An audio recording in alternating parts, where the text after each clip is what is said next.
माफीनामा?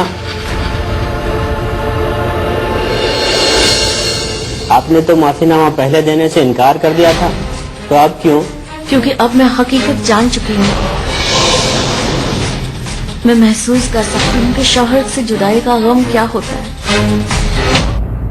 आप पर किसी किस्म का कोई दबाव या कोई धमकी? नहीं, बिल्कुल नहीं। ये मेरा खुद का फैसला है। तो माफीनामे पर इन्होंने अपनी मर्जी से दस्तखत कर दिया है, तो यह मुकदमा खारिज किया जाता है, तो कबीर खान को बाइज्जत बरी किया जाता है।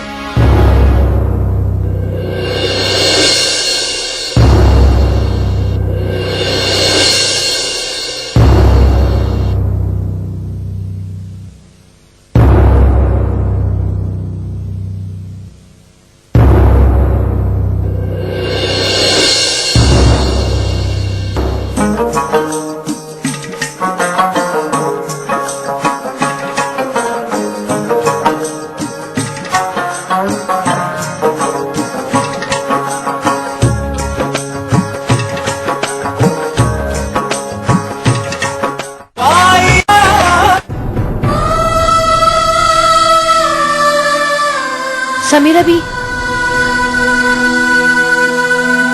आपसे माफी मांगकर मैं आपको शर्मिंदा नहीं कर सकती, मगर जो एहसान आपने मेरे लिए किया उसे मैं जिंदगी भर नहीं भूल सकती। मैं भी नहीं भूलूंगी एक औरत की सच्चाई और उसके किरदार की ताकत को।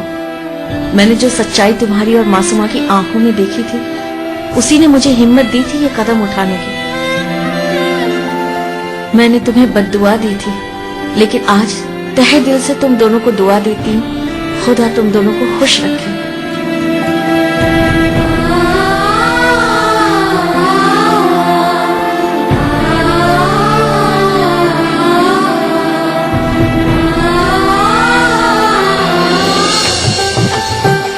अरे वाह खाला, इतने पर्दे में कौन सी डिश है?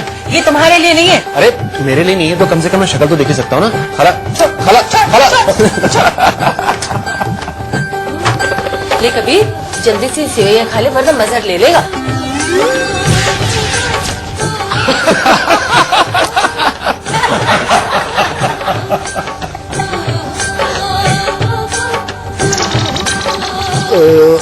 चोर भुक्कड़ हरामखोर, तूने सारी सेवैया खा ली?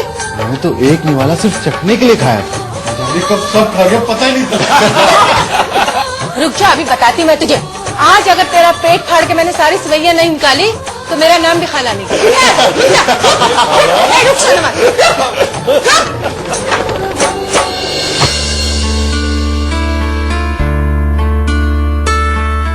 क्या बात है अम्मी, आप चूहे बिल्ली की दौड़ का मजा नहीं ले रही? देखा अम्मी, इस बुढ़ापे में भी खाला कितना तेज दौड़ती हैं। हाँ, अगले ओलंपिक्स में शिरकत के लिए नाम दर्ज करवा दूं। अम्मी, हम सब मजे कर रहे हैं, हंस रहे हैं, और आप ऐसे उदास बैठी हैं, क्या बात है? यही सोची थी बेटा कि अगर कबीर को माफीनामा नहीं मिला होता तो हम सब इकट्ठे बैठ के खाना नहीं खा रहे होते। तुझे मेरी कसम है बेटा, तूने इतना बड़ा इल्जाम अपने सर पे क्यों लिया, बता मुझे। अम्मी भूल जाइए ना प्लीज, जो हो गया सो हो गया। नहीं बेटा, मैं नहीं भूल सकती, मुझे बताना क्या हुआ। अम्मी मगर मैं बताती हूँ।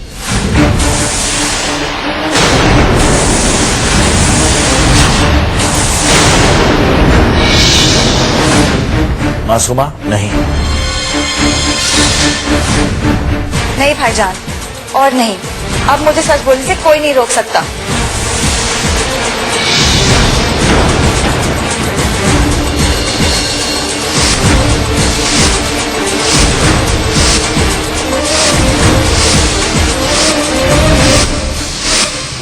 नहीं मासूमा, होते नहीं। कभी ने तो एक भाई का फर्ज अदा किया है, तुम्हें उन पर फख्र होना चाहिए। फख्र के चक्कर में कबीर की जान चली जाती तो?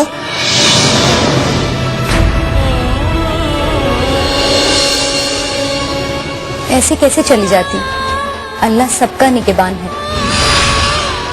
और कबीर ने जो मासूमा के लिए किया, फक्र है हमें उस पर, और हम उसके एहसानमंद भी हैं कि नहीं रसिया, एहसानमंद होकर भाई बहन के रिश्ते की तौहीन मत करो।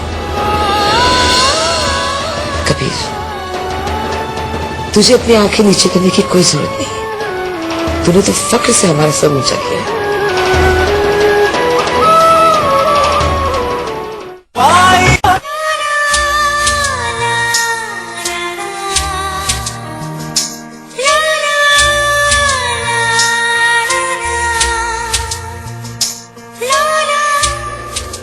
नसरीन, जी बच्चों। तुम ये अकेले बैठ के क्या कर रही हो? कुछ नहीं, दिल घबरा रहा था तो सोचा कि नॉवेल पढ़ लूं। नसरीन, सलमान से डरने या घबराने की कोई जरूरत नहीं है। ऐसे छुछोरे और बदतमीज लड़के हर लड़की की जिंदगी में आते हैं। बस जरूरत है तो हिम्मत से उनका सामना करने की। तुम फिक्र मत करो, मैंने सलमान को डांट दिया। आइंदा से वो कभी भी तुम्हारे रास्ते में नहीं आएगा।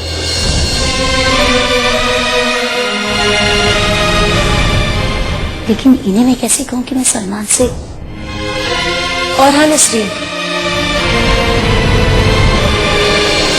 एक बात हमेशा याद रखना, हमारे पास सिवाय इज्जत के और कुछ भी नहीं है। हमारी अम्मी और अब्बू ने हमारी सारी ख्वाहिशें पूरी की हैं। अपनी हैसियत से ज्यादा हमें तालीम दिलवाई है, और बदले में वो सिर्फ इतना चाहते हैं कि हम उनके बताए हुए रास्ते पे चलें। ऐसा कोई भी काम नहीं करना जिससे लोग उन पे उंगलियां उठाएं और शर्म से उनका सर झुक जाए। और मुझे पूरा यकीन है कि तुम और तमरीन उनके बताए हुए रास्ते पे चलोगी और उनका सर फख्र से ऊंचा करोगी।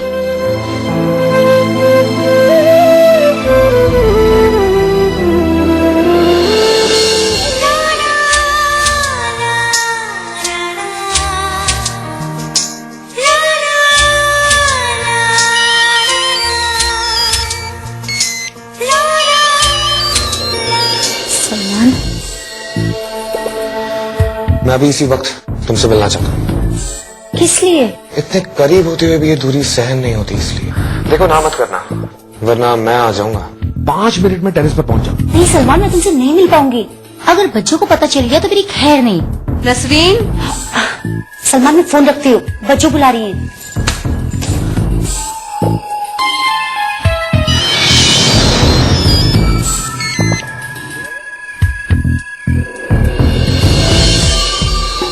नसरीन, नसरीन बेटा। कहाँ है ये लड़की? फोन बज रहा है।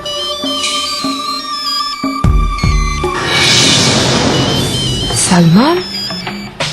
वाह, नसरीन के फोन पर सलमान का नंबर। एक ही घर में रहते हुए फोन पर बात। शायद मेरे हाथ कोई नया हथियार लगने वाला है। चल नादिरा, देख लो क्या मामला है। टेरेस पर मिलने से बच्चों का डर है ना, तो बाहर मिलो। I'll be waiting. बाय। कमाल का खानदान है। बड़ी बहन ने कबीर को फंसाया और अब छोटी छोटे के पीछे पड़ी है।